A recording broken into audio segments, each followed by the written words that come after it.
As you all know, Into the Radius is one of my favorite VR games. In my opinion, it's still one of the most immersive games out there. So I was quite excited for the sequel to come out, and as we got closer to the release date, we were getting new info and screenshots and trailers, and it all looked so awesome. Fast forward, and Into the Radius 2 has been out in early access for 2 months now, and I think I'm ready to talk about it. In this video, I'll explain what to expect if you haven't bought the game yet, and I'll give my conclusion on if I think Into the Radius 2 is worth buying at this early stage. And without giving too much away, I think CM Games is on for another winner here. And with that out of the way, let's get into it, starting with... The most striking and obvious improvement from the first game is the graphics look amazing, which I assume comes from the updated textures and lighting. There was a point in my most recent play session where I turned on the light in my backpack and I could see the light bouncing off the imperfections on a wood block that was in there. And I just stood there for a good 15 seconds staring at it like an idiot because you don't get that level of detail in many games. It's to the point where if you were to upgrade your headset to one with a higher resolution, you'd notice more details when you play. There's only one game I can think of that has that much detail in it, and that's Half-Life Alyx. Walking through the forest now actually feels like a forest because there are so many trees. It reminds me of Into the Radius version 1.0. And if you watch my video on the first game, that's one of the things that I really hope they bring back, and they nailed it. But seriously, if you thought the first game was cool to walk around in, then wait until you try this one. As you'd expect, everything has had a facelift. The weapons, the enemies, the anomalies, everything looks way better in this game. And it's not just the engine and textures that have been upgraded. Our Explorer in-game also gets treated to some fancy upgrades, as it seems the UNPSC has got some much needed funding this time around. In the first game, your base was a repurposed train yard. In the sequel, you get a massive fortress with different buildings such as the armory and the shop. In the first game, you had to use a paper map and a book to plan your route or look at objectives. This time, we got computers and a tablet. That's right, folks, Explorer 71 is an iPad kid. But in all seriousness, it seems to me like CM Game has a game plan for this game which has 2 points. The first point being take what worked okay-ish in the first game and rework it to make it better, but they've also taken things that worked great and found ways to improve them even further. For example, the gun mechanics in the first game were awesome, so they didn't really need to change much there. But what they did improve was the attachment system, making it so you could put attachments in different places depending on your preference. I found this submachine gun and I wanted to put a sight and a flashlight on it. Only problem was there wasn't a point on the top of the gun to put the sight. If this was Into the Radius 1, I simply wouldn't have been able to put the sight on this gun. But in Into the Radius 2, I can put the sight on the side along with the flashlight. Another example is the ammo boxes, which worked great in the first game. But now when you go to put ammo in your magazine, the box physically opens. And you can see the number of bullets in the box go down as you fill the magazine. Then we have things that have been completely reworked, like the shop. When you go in there, you can pick stuff up and put it on your person. The game automatically knows what you've picked up and it puts it in your cart. And all you have to do is click buy on the screen and hey presto, it's yours. It's very Ghosts of Tabor and I love it. It's a great change. They've also made it so you can buy new backpacks, chest rigs, and even armor too, so there's even more choice and progression this time around. And then they just went and added things that I didn't even know I needed, like the ammo boxes make a noise when you shake it. Oh, that actually makes noise? That's cool. Or how's about this insanely cool death animation for the mimics?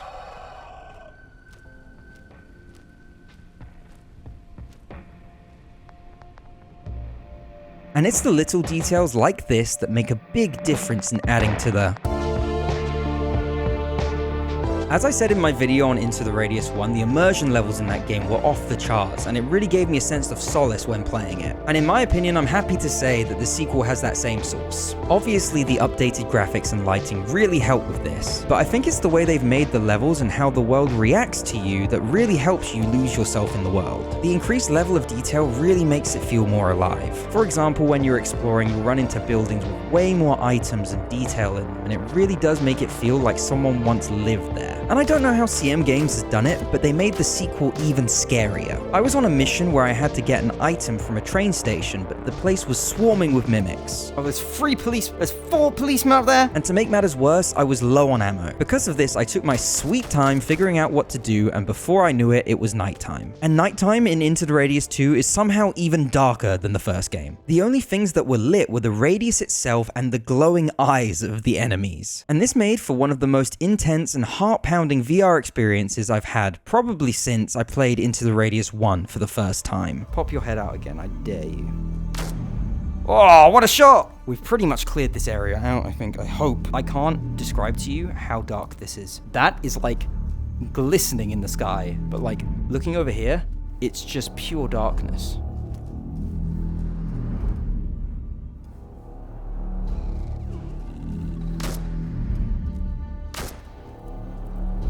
Are you kidding me? Why are you here? Where is it?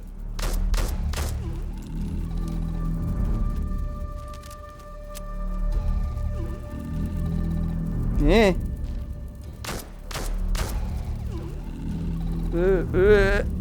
I hate this so much. God. You know when they say VR game, like gaming's meant to be fun? This is just, honestly, the purest of stress I've ever felt. They're not pushing me, which is interesting. They're being smart. And I hate that about them. Oh, here we go. Roofman there. Pop your head out again, please. Oh, there's a bloody spider. Oh my god, there's more! Whoa! Come on, you son of a bitch. Ah, okay. Ah. In.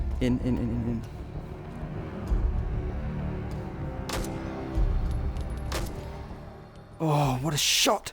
Oh, this is so stressful. Oh my god. You little shithead. Oh my god, why are you there? I thought the first game's nighttime was as dark as it could get, and I'm happy to admit I was completely wrong. And it was during this encounter that I remembered thinking, man, wouldn't it be nice if I had a friend here with me to help me deal with some of this scariness? You're supposed to cut now. This is arguably the new big feature of Into the Radius 2. Now, instead of cowering on your own, you can hold your buddy while getting scared by creepy girl voices. The game currently has 2-player co-op, but eventually you'll be able to venture into the Radius with 3 of your friends. And having played a couple of hours on stream with some people from the channel, I can absolutely say that having a friend with you makes the game much less scary. Just knowing you have someone else in the world who isn't trying to kill you makes a massive difference to your stress levels. You want to try? You shoot him. You try shooting him. You hit that shot? Yeah, you hit that shot. I'll follow you into the action. I'll be like a third-person view. Oh, what a shot!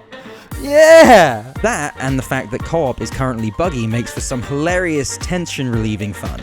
What? Wait! What? Wait, what did he... How did he do that? Okay, you can go first. Okay, well... That's not how you play the game. Oh, I knew it! No. Okay, alright, okay, calm down. Did you just... Oh. Ah! No, don't let him up. No, I'm going up first. I'm going up first.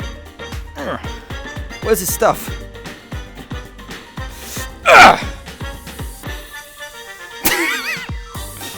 Now I got the guns. You can't do nothing to me now. Oh, can you hear me? Hey, calm down.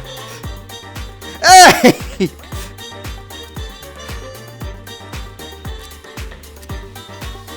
Here you go. I don't think he's realized I've taken his mags.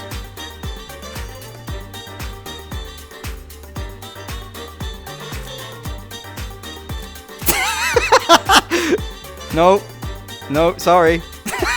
And while the bugs make for a very funny time, I can't wait to see what it will be like when it's had some more polish and 2 extra players added in. But anyways, the glitchiness of the co-op actually leads me quite nicely onto my next point. As I mentioned earlier, Into the Radius 2 has released in early access. What this means is it's a work in progress, there will be glitches sometimes, but most importantly, there are features from the first game that haven't been implemented into the sequel yet. Why is that up there? What is that doing all the way up there? You silly ghost, you're not meant to be up there, you're meant to be terrorizing me down here. Let's go... Hello. I mean, I need to eat anyway, so may as well. As of the time of publishing this video, there is currently no gear maintenance, 2 completed levels, and as far as I've seen, 3 enemy types. Plus, the story isn't really there yet, with you just completing missions to get to higher security levels. Another thing that hasn't been added in yet is the tide, which, if you remember, when the timer ran out in the first game, you get teleported to a random place on the map. And as it stands currently in Into the Radius 2, when the timer runs out, you just die. And this chocolate bar keeps reappearing. I mean, I don't have a problem with that, because I like eating the chocolate, but, you know, it's still glitchy. And to be fair, this has led to some pretty intense moments for me. I don't think I have time. I think I gotta go. Oh, I gotta go. I've messed up here, guys. I might die here. I'm probably gonna die here. 30 seconds. I don't think I'm gonna make it for some reason. 15 seconds. Come on. 8 seconds, please.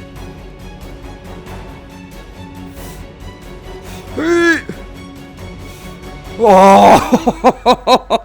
Woo! Literally last second there, I think. What I'm trying to say here is if you play the sequel, don't expect a full game and you might run into some glitches sometimes. One time my gun disappeared and a bunch of high-level enemies spawned and chased me around the map like a Terminator. What are you doing? Has he seen me? Oh, Christ. Okay, we're in trouble. Oh, he's literally, this guy means business. Oh, this guy means business. I literally have no way to defend myself against this guy. And he is not stopping. This man wants blood.